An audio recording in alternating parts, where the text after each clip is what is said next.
Kohe gold asem no. Yen kohe gold no asem no yen ka ho asem kakra. Edi malam se wa ye krado a yen hwe Ghana gold sika kokko. Ye Ghana yinim se japade pa. Also menye Ghana nko. We ase o men bia no. Ope bibi efe no reserve. E de to akire. Na reserve na wo de to akire no. So we the Ghana city to akira enye yi it open dollars na dey go China for $dollars UK for $dollars because so kudwa so kudidwa currency dey international trade pay dey dollars but mine be bring say there it is making US more powerful in this other trade the gold so ya dey a anytime bi a me $dollar no mitimi ton gold here dey e dey nya dollar it mean building me gold reserve so America for no will be pa UK, France, China or maybe I will be. But Ghana, malam ye data no. If you bra nya fa hodie, Ghana ye 2 gold pa. But ye gold reserve ani e wo from independence no. Na e wo from pa. But so he figures na ubuza ye 2 gold no. Say ye 2 ayi need do why this year ha. 2 ya ani akoton na e dia jiska. As at 2023, that is from 1957. Ghana nyafa hodie no. Ebepim 2023, April 2023 no. Na ye gold reserve nyina ye 8.78 tons. It has a 1 ton of gold at 1,000 kilograms. So nya 1,000 kilograms a 1 ton. 1,000 be at say 1,000 times 8 near 8,000 kilograms. Kakrigo so. You go down there, no. Akaka na 9,000. Sir. But from 2023, now the 2022 nuntino. The 2022 na dollar ni jeans mo. This 2022 no. Nanke wo gold reserve wo ha. Ke bra na dollar na epeja no. Ke betimi ya ton gold no bi. Na dia teteso. Na dia so sebe ya dollar ntimi nkosoro. $80 ni jeans mo 2022 na rise cause 17. That's atiba 15. Tiba kakra na entima ma 14. You see 2023 mo no. E na buy no said there be. I was see a pay gold reserve e dey. You never tu echi na ho kire ba. E no aye dey aso yimu. E na dey sa 2 gold programs by gold for reserve. You track Ghana sika. You never to gold free Ghana for. Near the gold die dey. Yeah. And ye kwa craft crude oil so a. Ye mfa dollar enko. Gold na ye tu no. Ye the gold no koma omo crude oil na. Ni age oil no dia ba. In that case it doesn't put the pressure on the dollar. E ma dollar no pressure anye dey. E ma so. It from 2023 April no. And ye year ne kakra December 2023 no. Na ye gold reserve na nanka eye 8.78 no. Ya build ya mako 19.5 tons. Over 100%. Over 100 but about 122%. Yeah. The dia ka hono do so say the near order from independence. No say say yen say be. And from December 2023 to December 2024 no. Yes, I build it from 19.5 to 30.53. The MPP are very free just so near more than 30 tons of gold. Yeah. And we yes, I've heard you more day. How you do? And this year by no almost said there be policy near day. Yeah. They almost so far from 30.53 no. Madam says flow chart no how the mommy we are a very flow chart no. And this year so far from 30.53 no. And almost so building yeah from 30.53 call 37.1. The corner nim. That is only within 1 year no. Almost 1 year be from 30 to 37 to be almost 7 metric tons na day. I can let you say ya de pa. The ababi ya de pa na ya uba na so day. What was so? But last quarter of last year, a free September and December no. O say that time no bi akokra nema.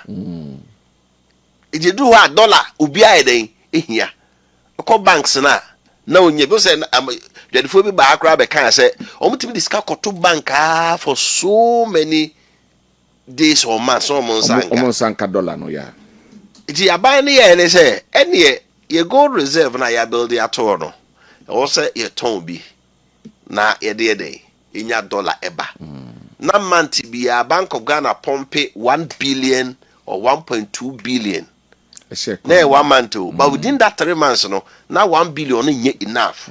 Because important say they here. They had to withdraw sikana yenya be 37 no. Oma chimienu. 37 tons no mko yi be 18 point something tons of gold ekoton ye. It a gold reserve na call 37.1 no. It say asawati asa ba 18.6. Eche say they are building to one na within last 3 months of last year no. That's how to only and the corporate dollar, some year best support to my dollar and cost. The question is it sustainable? That's a big question. It's a few way quick. Semantic be I here scar. So the result in your besa. Wait 3 months when I hear so sano. 3 months. Over, if you had a genius, I can once a year. I bet you also my penico gina a year trade summit no can once some say Ghana gold no any cuckoo netting a sustaining idea quay him. Share gold reserve no so betimi abiem kakra na tie for ehuni ya onimdefo bia ye friend Mahmoud Bawumia etena se eson dai kan se betimi agi Ghana afri ye hawo yimu a agi se ye de ade foforo ye den eba ade bia eni ho eba to atena se no hwe no hu se Ghana here about $400 million a month na odi akra famungo e de abagana enu achi no ye hia be $1 billion na ye de akra emon ye hia be 10 million annually de akra chewing gum keke muni wo ho ye hia millions of cedis e de akra tomato paste akra kotodwe akra yemade ene sa na mane mo no e de abagana eni ntiri ni aba abewe na ye be dan ni atimi aye ti etire son dai no ehun se Ghana ye reserve ai wo ho no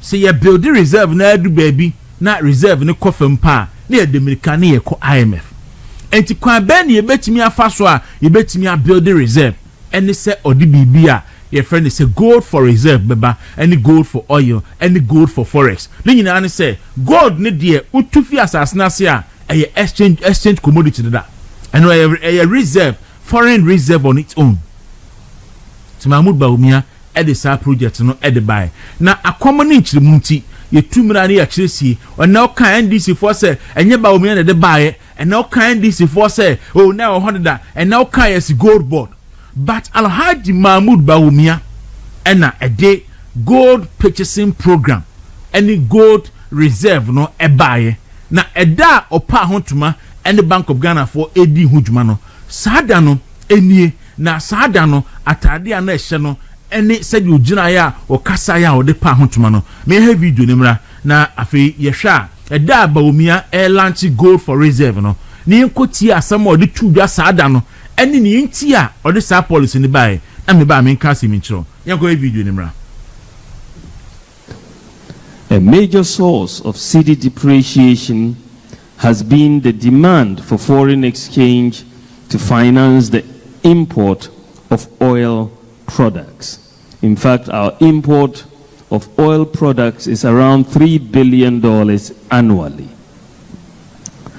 Persistent cedi depreciation increases the cost of living with higher prices for fuel, transportation, utilities, food, and so on. Many governments, including ours, are facing a very difficult economic crisis that requires solutions that must come out of the box. How do we stop the depreciation? How do we stop the persistent increases in the prices of fuel and utility? We have been thinking about this long and hard. When you think about it, ladies and gentlemen, the challenge that we face is a limited access to foreign exchange, as our foreign exchange reserves have depleted and the demand has not fallen, but the demand has been relatively steady for that lower foreign exchange reserves. And so the demand exceeds the supply, and then you have depreciation. So the thinking that we said, okay, how do we get in more foreign exchange reserves for the country to be able to stem this gap between the demand and the supply?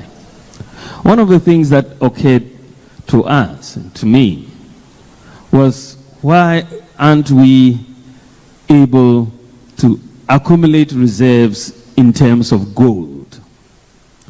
We have focused on accumulating reserves over the years in terms of US dollars and other currencies. But gold is a foreign exchange reserve. And the unique feature of gold is that we are endowed with gold. We produce gold in Ghana, which means you don't have to export gold to earn that foreign exchange. You have to export cocoa, you have to export timber and other goods, fruits and so on, to earn the foreign exchange. With gold, immediately you dig it up, it is foreign exchange. Yeah, so you are essentially digging up foreign exchange. So I said, let me check how much gold we have accumulated in Ghana thus far. And when you look at the data between independence and 2021, we had accumulated just 8 tons of gold.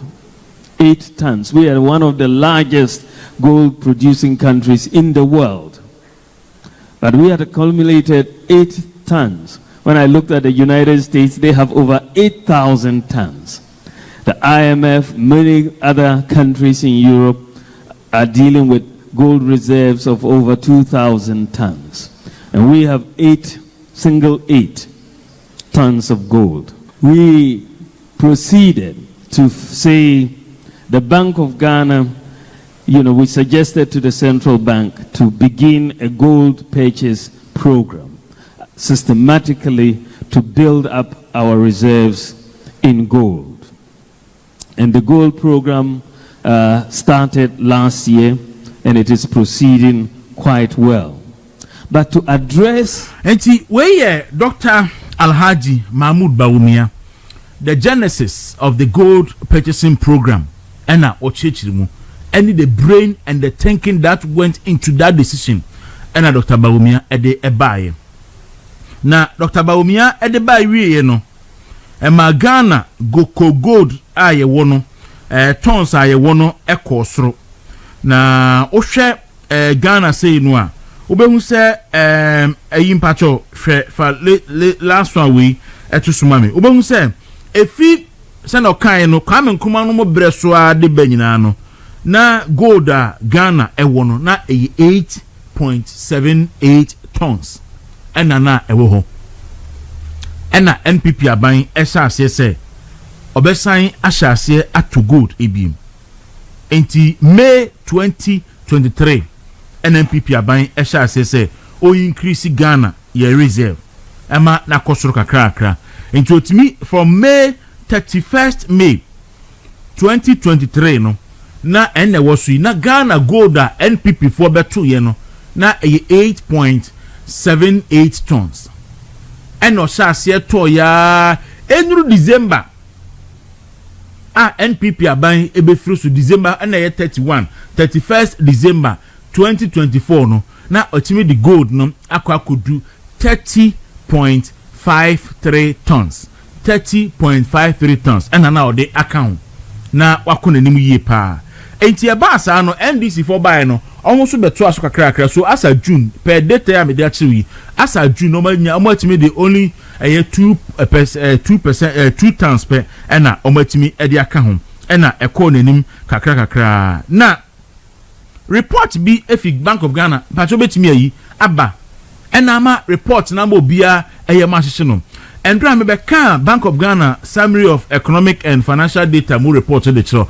anopay external sector development data no so a buy efi Bank of Ghana buy no and also so actually say Bank of Ghana report no chire say gold for oil na NPP aban econo ojano 30.35 ton no NDC buy as at September no mo so atimi dia call 37.1 tons no and now make us say as at December last year eswate e dia free 37.1 aba 18.6 Pachofa Bank of Ghana report no external sector development report data no na yefan to so na yefan chire tiefo na etiefo follow nkomo yi pa say se wo betu gold 30.35 tons na oba na de kakra eka ho a na etimi ekonanim kakra entu hwemu a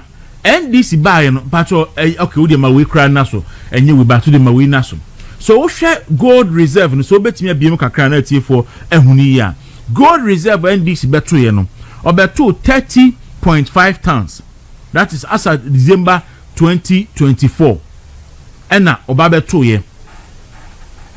So first of all, from 1975 to April 2023 no na gold ho 8.73 tons.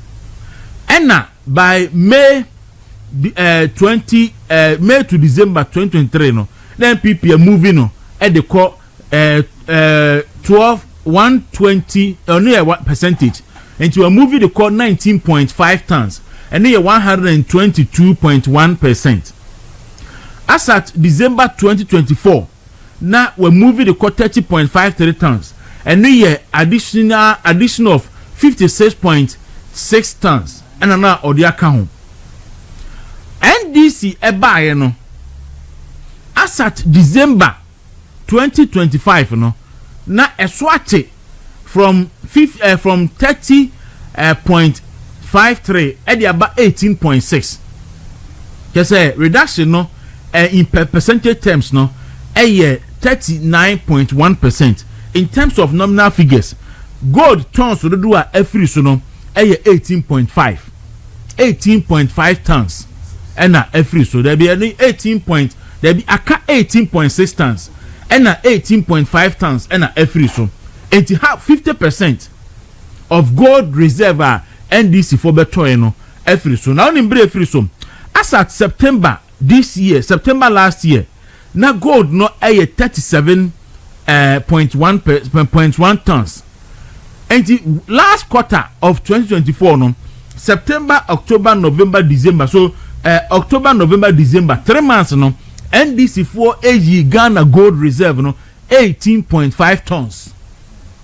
Akoton edi abegu economy nim $7 swati. Tieni yo Mahmoud Bawumia any MPP aban na edi adwene bae no ehun se Ghana ye reserve no eso mutimi keep reserve no na ye di back ye sika nya hoden NDC bae no wa metoa so kakra bi na ode ebeka ho na amo etimi pagya from 30.53 no call 37 by September last year. From October to December ni wa yi 18.5 tons wa chemu mienu say tum aton half edi or the begu economy mu aton edi na ode edge samba say dollar swati so dollar swati no the cost to the ordinary Ghanaian no saying what is the cost of dollar swati what is the cost of dollar swati to Ghanaians because check data no anka 2025 amanya eto gold pa no na Ghana eka ho so most gold purchase in the world offer data no a obehun say Ghana na ye uyi Poland emoto gold dudo pa about 80 part of a graph ne bra obehun say 2025 central bank omoto gold dudo pa no most gold purchase bank no Poland and the kind auto 82.6 tons and Kazakhstan eto 40 tons and Brazil eto 31 na fe wako Turkey eto 26 tons and China to 24 and fe we le den say emabe no check na amoso eto 18 Iraq to 8 and Cambodia eto 7 and Ghana eto 7 and omwa friend saying we Guatemala and so eto 6 entiaka 2025 no in terms of gold purchase no anka Ghana ebon homoden kakra say wutimi eto gold ni bi edigu oto 7 tons ebe kania MPP eni Bawumia eto gu no but unfortunately last quarter no sa 7 tons o de bayi wato adi owie no wasan koton Bawumia de na woto gu no wasan koton eno so ebi edi aka ho edi aba begum na ɛyɛ ho sɛ wofa ewiase nyinaa na wo sɛ ope aman a ɛwɔ gold holdings pa sɛ ɛwɔ gold pa gu hɔ no ma Ghana at every point in time best 2 gold producing countries no ɛyɛ ne can either say first and I say second but na wofa about 15 to 20 countries ɛwɔ gold reserve pa Ghana yɛn ka ho but obetimi de aman ɛwɔ gold reserve naba na aman a ɔmo gold egu hɔ na ɔmo de ɛback currency no hwɛ United States our 8,133 metric tons of gold egu hɔ but United States ye can aman 2 gold do a wɔn ka ho but Germany ɛwɔ 3,350 tons Germany ye can gold producing countries ɔno so wɔn ka ho Italy ɛwɔ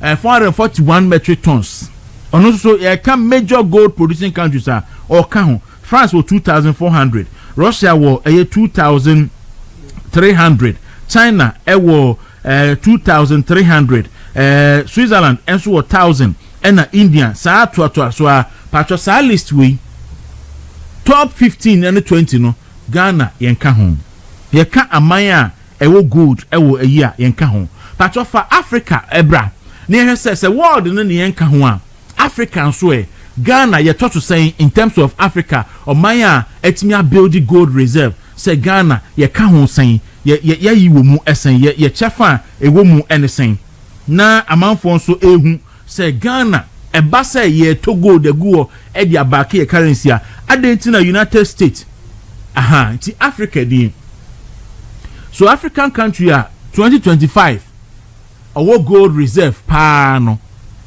ɛyɛ Algeria or 173 tons Libya ɛwɔ 146 Egypt ɛwɔ 125 South Africa 120 Egypt was 128 South Africa 125 and Ghana Ghana na 38 just say 38 no NNDC for akoton 18 edi asi aka 18 nti aka 18 Mauritius ebetwaye Nigeria betwaye Morocco betwaye nti sia no saa 18 no emfiri mu no Ghana akwa ase pa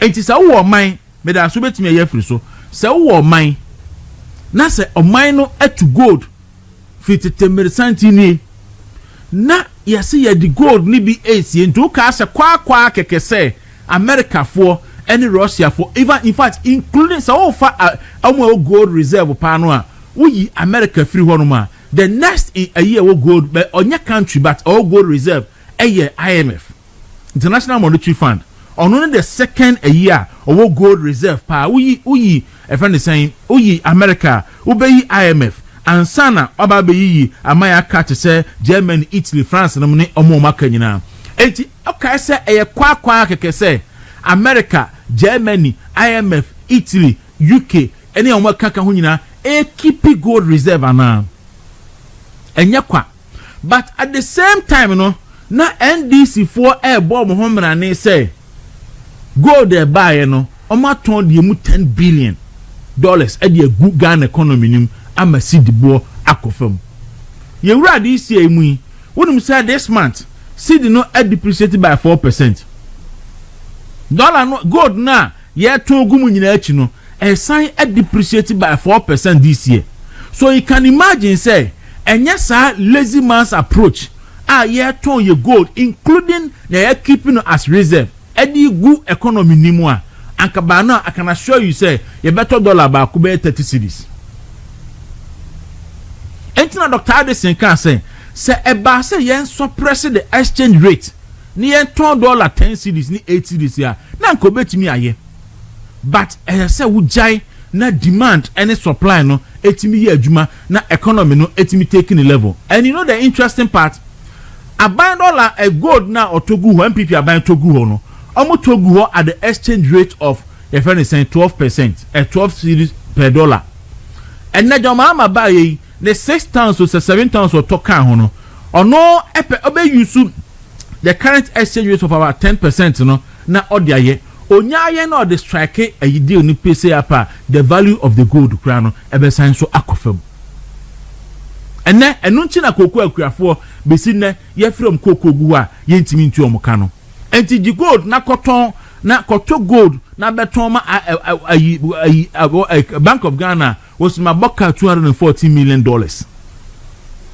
Na gold no so a wo koto na de bia gu no se won ton fa bi ngu ho a ne wo ho so de dan so a wo sesa ton di wanya bibia mo ase abo no kro no enti Bank of Ghana emechechiri mu enchire Ghana fo ne enti a Mahmoud Bawumia a etire so da ye eda so da ye say ye nya gold e de back ye currency na e be ma ye currency na nya hoden na otimi accumulate 30.53 tons of gold e di gu ho ansa na oko na oba ye wato adia na nka watimi de 7 bi aka ho amanya du 37 na 38 no o mechire ye nti a efi September last year ebesi December was a 18.5 metric tons of gold na wakoton edi so wakoton a omehu so de akosia wo a omehu so the gold no acha omehu se gold ba bia obi ano ense otimi bebu hu akonta edi kire Ghana for na Ghana for ti ase so if in a quarter last quarter 18.5 metric tons of gold etimi every Bank of Ghana vote mudia and I can assure you say this year be kona wi no you be call 0 tons. Yes, you be call 0 because a buying your bank to say obe manage dollar instead of say obe manage an economy. Utwa nkontompo mansafo ira o da bontin begin kwaku dawru we ejudwam on movement in the morning. Da sebra ajiejamna ene Gordon Asarbedi akono e kame ho anopei na yetimi edinsem no ede aba na o ya live on Facebook, you live on YouTube okwa na wa like him na wa share na fi wo de comment so afa ho aba na yagibre akenkan ede amounti anopei e simple ayi ni yebisa say 18.5 metric tons of gold no e wo hefa 18.5 metric tons of gold. Every Bank of Ghana no. Bank of Ghana external sector development data no air report no.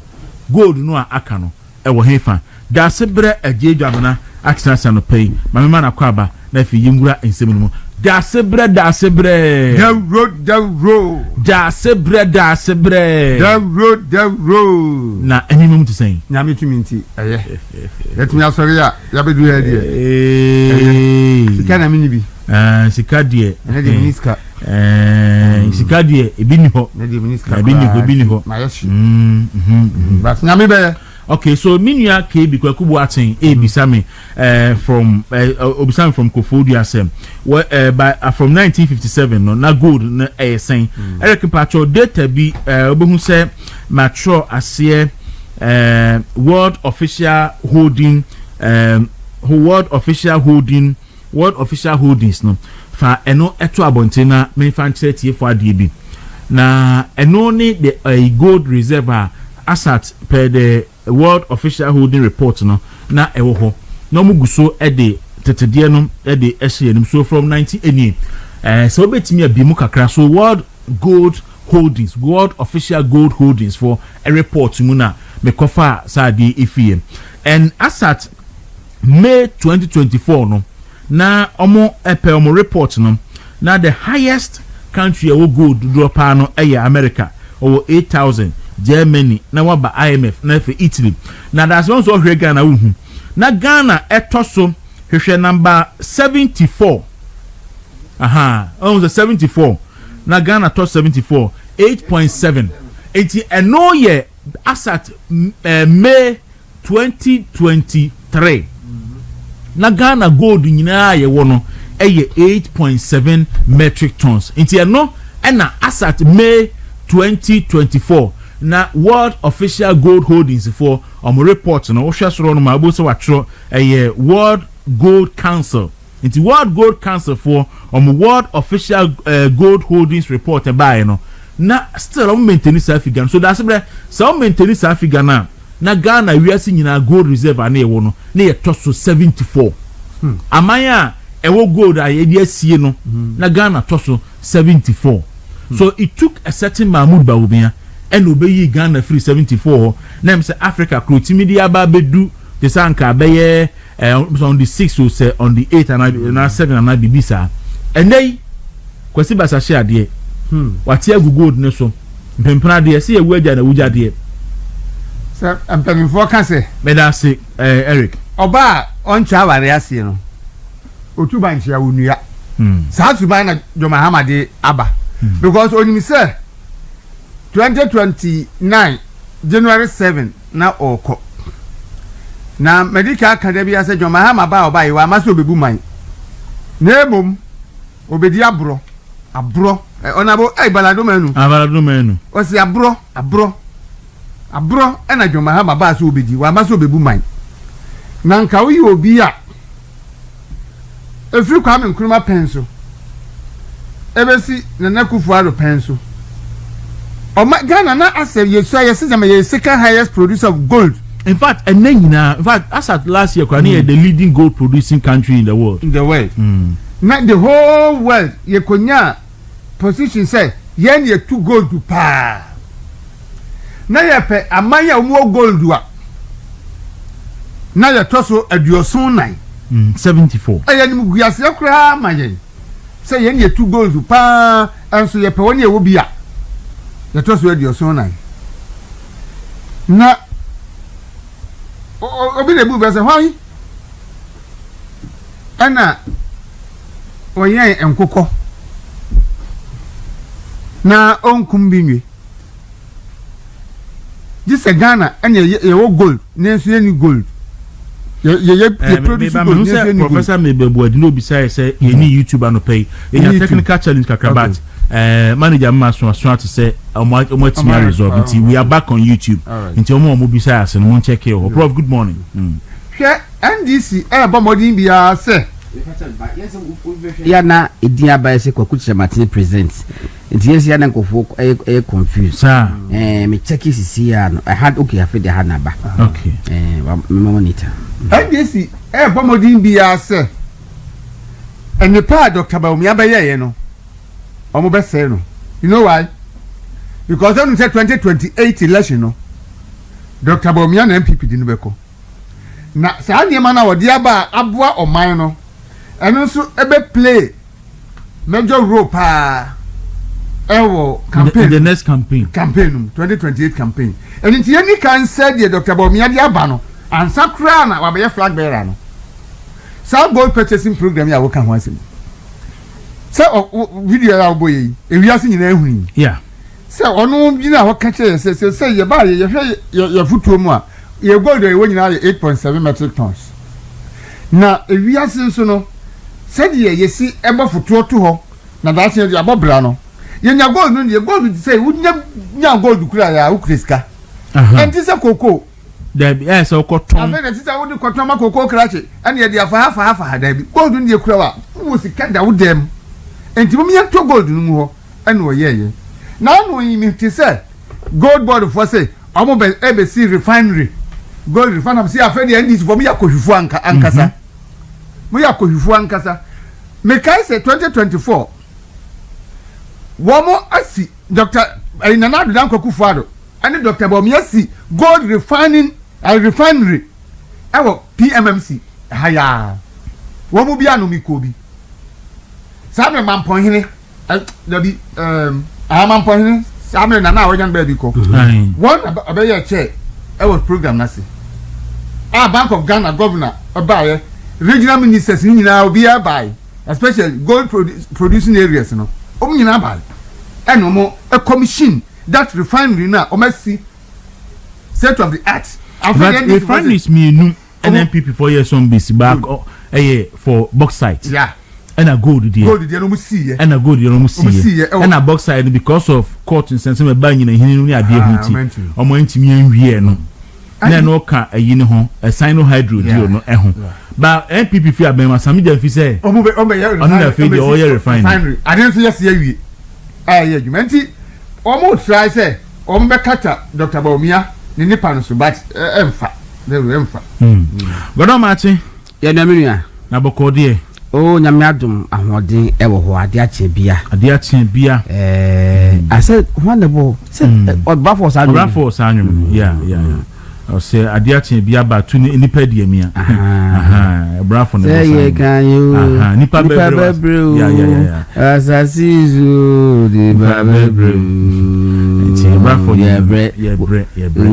Yeah. Sanyo kan title mpo ye some say ye bre or so. I suspect so. Waku baby Dr. Mahmoud Bawumia e wo bia na yakopon hia no. Na baby a na adodan kwakufu adon so bia yakopon hia no se okohu no e de ne bae be support no se ne running mate. Na me wo Bank of Ghana for website. Na making kind sa domestic gold purchase program na omode bae. Okay. Na kwakufu adi was saying introduction was say the domestic gold purchase program commenced on 17th June 2021 with the key objective of doubling the existing stock of 8.74 tons over the 5-year period. Okay, there was say to increase the bank's foreign exchange, diversify the bank's FX reserves portfolio, foster confidence in the economy through improved FX resources and currency stability to attract more FDIs and spur economic growth. Leverage gold holdings to raise cheaper sources of financing to provide short-term foreign exchange liquidity. Was it in December 2022? In response to where Bank of Ghana for document, was it in December 2022? In response to escalated export prices of petroleum products and to avert any possible shortage of these products resulting from substantial increase in the world oil prices, the Republic of Ghana introduced the Gold for Oil initiative. The Ministry of Lands and Natural Resources issued directive to promote the Gold for Oil initiative. The directive is for all gold produced by licensed small-scale miners, including community miners, be sold to the Bank of Ghana. Oku eti de na bia sami jamfimo ede ekoduru ye no ade agbodu sisi no enyom ne de bae David eye Dr. Bawumia initiative and what the bae ya President Kufuor do tumu a obo Bank of Ghana for eye ya omo ye ho enema nyina do so I can't tell sa adwene bae say that na fuel price kosro and Dr. Bawumia say yentimi mfa Ghana cedi ento dollar bosome bia na afede be kono over about 4 billion and dey akoto fuel inside there you use good for oil sa dey be emra wakusa what kind document na starting was saying with the key objective of doubling the existing stock of 8.7 tons. Waku as also was say to double it within the next 5 years. As at the time MPP for Bermon na say Senable 20 na 30.5 as they say. But where do Pomoka say the objective was that in 5 years time 8.74 you be double. It will say 9 there is 8.7 8.7 double your 17.4. It would have say 9 would have say 9 it is 9 and you say 18 but yet to me within short period of about 2 years you dey over 30 tons na bo nye bibia ma wase ya obono krono asa twa so so kai so bo bae no ato forcing o control ato forcing who say baby kan one Evans Mensah I say take it from me and the finance minister there was nothing like good for oil that was bibia say anyway Bank of Ghana ABC document Bank of Ghana document American with some websites and aben demo ba mbeto ye no matomadi demo ba mbeto ye so a masal didimu seketa frɛ ho adidi kom madidi kom myself maton ni nyina akasɛn okay ma me fa unko August 2025 okay that is last year Eric Matoma sendu the Bank of Ghana Deputy Governor friend Dr. Zakaria your friend din the Dr. Zakaria Mumuni na on ena omoko Converge 2025 London. Aye.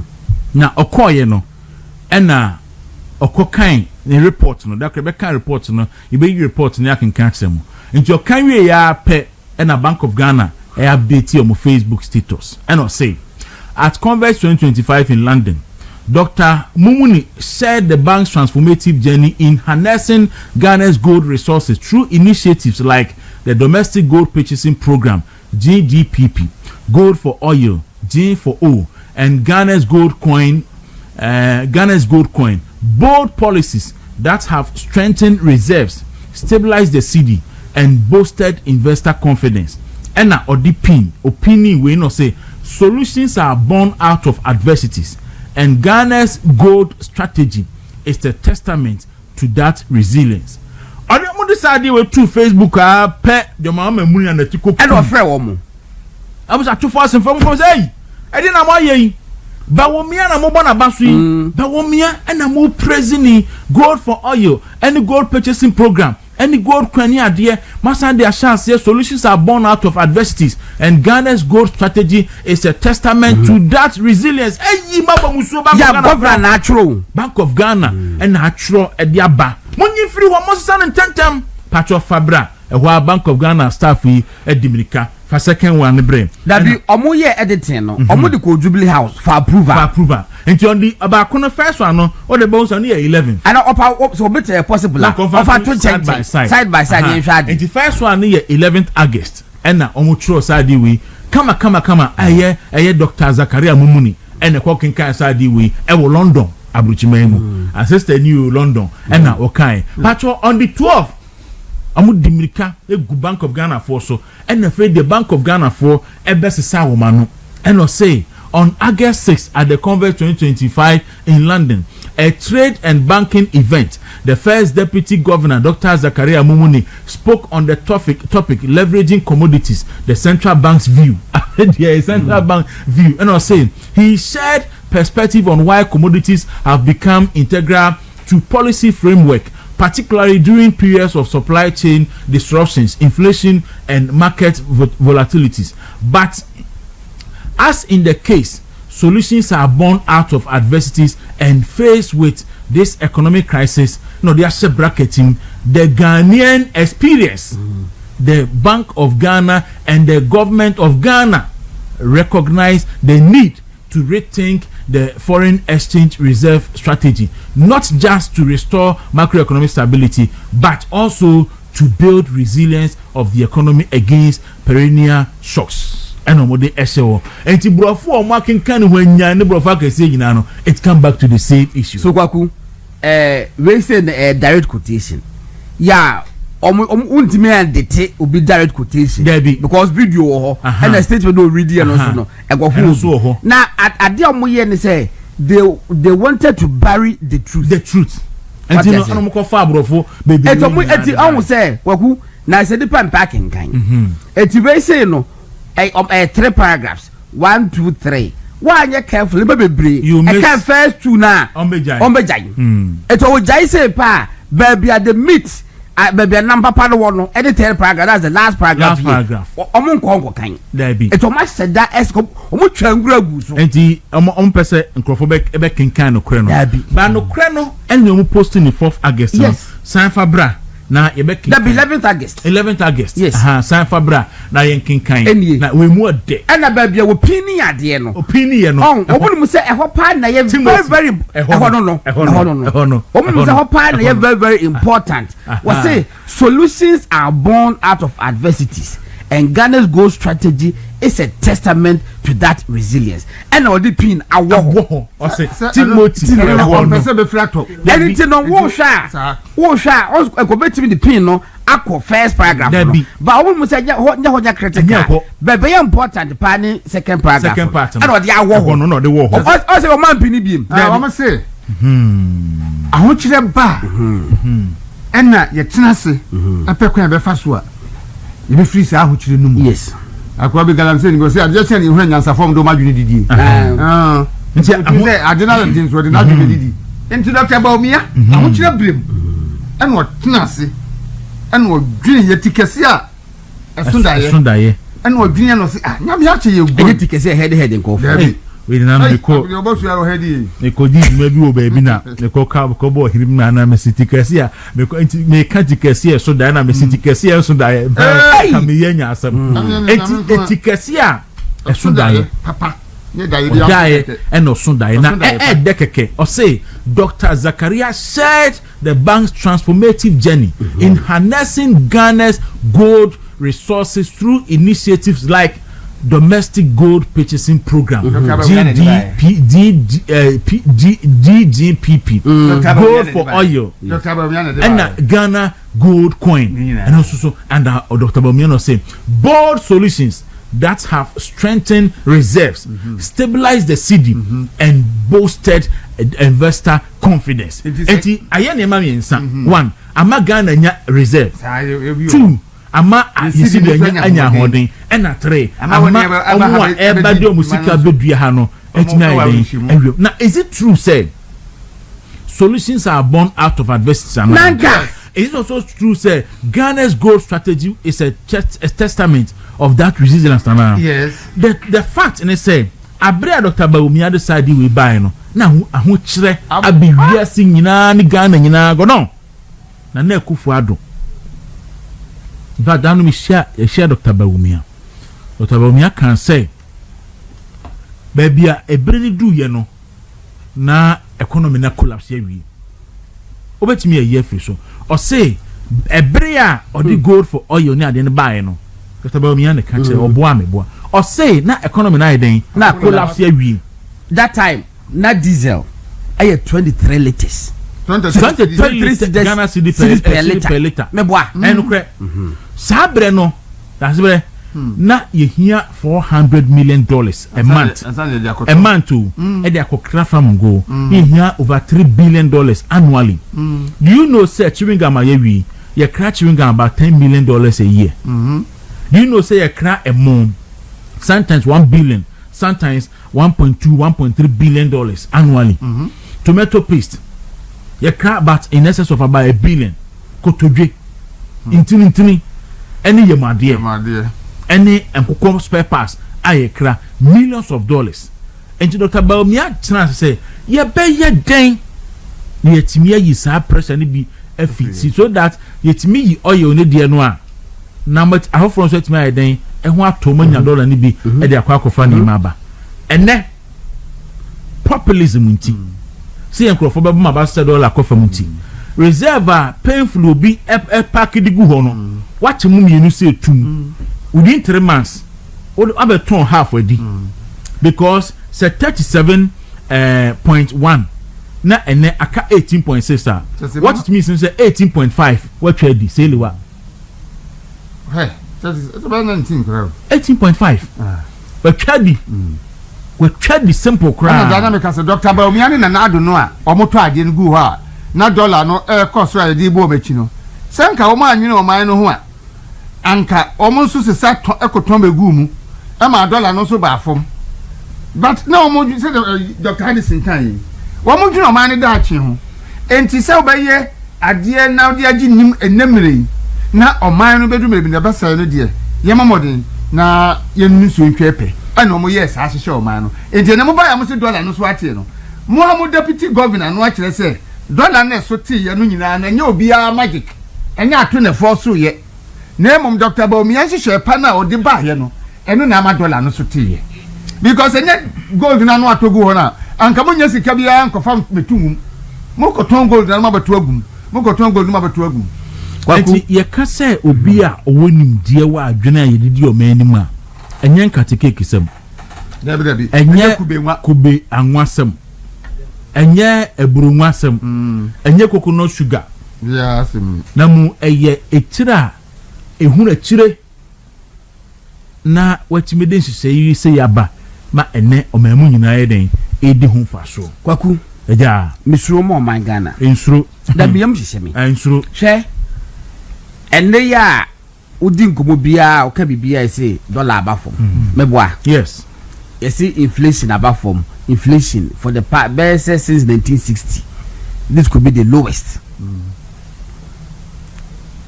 na ye betia ne say Bank of Ghana for say almost 10 billion ebegum ama stability aba. In fact omo di gum no omo anka omo di gum no omo di start di gum no ma anka ayi for be minority no be can say minority no be can say mo induce exchange rate seed mo induce seed no yes mo anti-doping agency for say chemo because mo induce seed no almost there be until say IMF for ebe year a friend's quarterly review no and mo expose you no mo san catch them say anytime bia mo de sika begum bia no mo magana for hu. Yes, now before after that before then no sir ono mo ko jo pon committee no committee on the development committee yeah parliament omo ko Bank of Ghana and omo ko tenase ehwehwe mu books omo hwe books mu na de ni pie say omo discard ka omo tweskan ka di agum without telling the public. Yes, it one governor for the first time after denying it no admitting now omampagin Mahama who so deny. Yes, it was deny edru baby no say some pa ombeti governor betimi apege dollar no o can say omo decide to say the value of the value of the dollars no between 10 and 12 cedis. Omo na decide. Also omo na decide. But wrong. And omo to be decide. Na after a meeting na Onojo Mahama the finance minister and the governor no after that meeting no or address in media no and also omo decide to say the true value of the Ghanaian cedi 10 to 12 cedis per dollar. Na hono na se ko bia mu se no asemasi because sika ahoden no determined by market forces. Yes. Anya wona what them say. No na tell them say okay and they say ya no dollar 5 cedis. But who betima kan sa ama Bank of Ghana for atro wo ma dey so but edwemu edwade ni be expose say cedi na hoden no enru sa. Waku Domo kan ya ama dollar na ba bedru say because Bank of Ghana for airport peace can be good mono. Ya no ti dollar na edru say. Omo say ti domo ba omo sa aka no. Omo apompe agumu ama ya first say isi akoto mojem. Reserves and the god mu for that ya mo re no. Isi ya sa ba emu was the day ba no. What did more than half. Say aka 8. Galam say gold na kofam. Yes. Ama say no the Dr. Baman na ku farm di gu hall. Wa ba mu ba we half. When him said this year. Now kwaku ebedu baby no. Omo suro say omo do mo sabe kan di gu. When him said this month. Seed net depreciated by 4%. Eti papa governor edo ka asem bi. Wo say seed no ahode ne ba form kakra ka ho a ebe ye mo sisi. But what would the eba? Eti dia wo say na publication about bonte no. Waku I'm telling you say ebe ye den pa say governor ebe tina wo say wo Ashanti Media fi ka bom na wasa ko isa gold bi akwakoto. Omo ni ani wu omo betimi ayi. But I say waku omo ka so mo ton we na 3 quarters omo yi half. 1 quarter omo yi half. Etina omo ka so mo yi half no na je say ya wie na ebe ka say. Ewi asi nyina be wu say. Ewi asi nyina be wu say omo ya ko. Esa na asa. Ya no tell me suro no ada ho. Oni so ada ho. Oni so ada ho wan. Oni so aye ho han. Ya no tell me suro ni say no wa ebia unless they don't have conscience. If they had that omo nya yi. Omo afa omo nkoyi biem. Ba mo anyi biem so a alternative resources na any day ya omo de beba abema stability. Ifa fair donko can say there is a video of Canadian Japan dismissing the gold for oil policy. Can say a bogus so kai can say you say other than someone middleman bibia ye didi iji abutia Dr. Mahmoud Bawumia asemu a ye ka no eniu ye ka Dr. Mahmoud Bawumia asemu a eya na microphone ti ase and remember the effect of the Ghana card any mobile money interoperability no buy Emma may point it out to say and sika check transactions are go down a course of various banks for the whole of last year no check no my check transaction no just about 37 billion Ghana cedis. 37 billion Ghana cedis. Mobile money transactions in Kwano 518 billion Ghana cedis. Course so last year. And just and says I want to go and just get so no yard or so as in telcos no movisica as in banks. But as even though telcos no it do not run on the banks. and then so yeah the Bank of Ghana for external sector development data no so their bro I'm one who say gold reserve no a depletion way there very fast and sharp.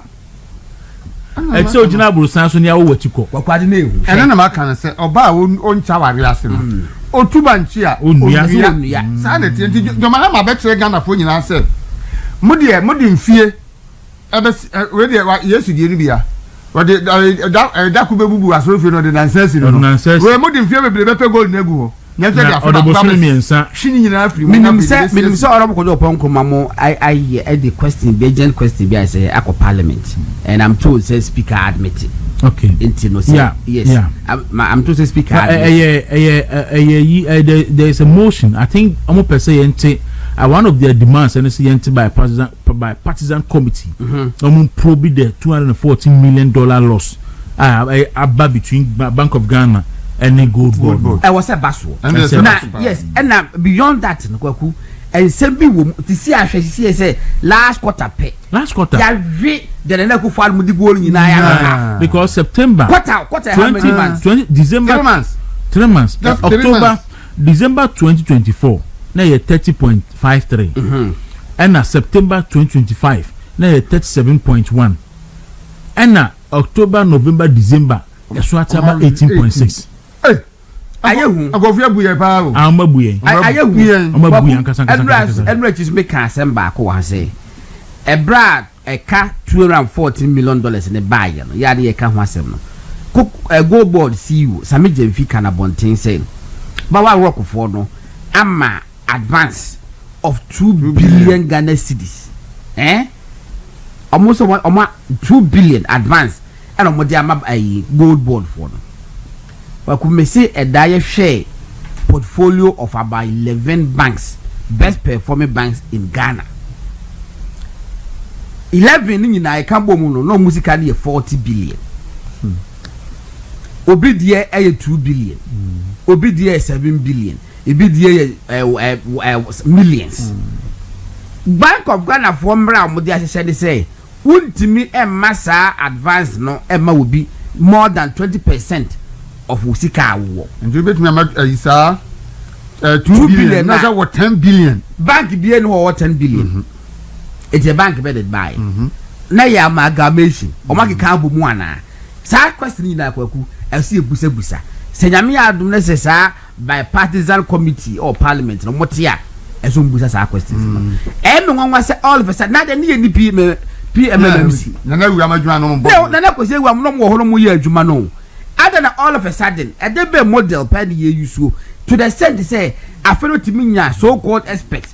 Ekasawa Bonte say, as if said that the gold board no, you set it up say, Jumabi Bedibiano, Yababoka. Some experts, so called experts, me come say, as a chess, Ghana, I set up an institution say, a Joe Bedibiano, a Joe Bedibiano, I just Oboka. No, that doesn't make sense. No, see, the setup to quite no more fast you. San beba. And it's a bassa. But send your more yan dear, San beba. She say, gold no, near so tower bontino. Instead of MPP was no, what the MPP was doing is say, almost 20% of large scale mining good. Yes. Now, omato other good no the account. Yes. But where you see or turning from the small scale to induce them some binyano or increase your bone kakra. Or increase bone we are the other margins refining ni whining a kaka only as say ni say na be bumua. Na ababe ye additional cost. Inside additional cost no or talk at the Bank of Ghana to no push Bank of Ghana. And the more fact time and just say percent just a cocoa afford ye. And no woman can what they make an so gold na yeah you shan't know a international commodity. I don't know so the prices no you soon war I realize man on na kama at then na Ghana say we are saying na say to gold 1 cedi ya kwa de say you beto no 1 cedi 20 pesos na ya koton no 1 cedi ya koton 1 cedi ni aboka 2 ya aboka 20 pesos na in the case of cocoa akuafo say we are saying na say you turn no 1 cedi a cocoa akuafo de ya turn no 80 pesos ya pese e kire mo say Is your woman? I don't know. What really? What kwaku? And never go obuomo a anka wa free koko bosu ni mienu ni ntu omuka. It was what? Over be omo nya hwe. Na na so Jesus said that road did God say he hopes they don't spend the 18 tons left. God, have you forgotten the statement that Arena Manaka don't pay?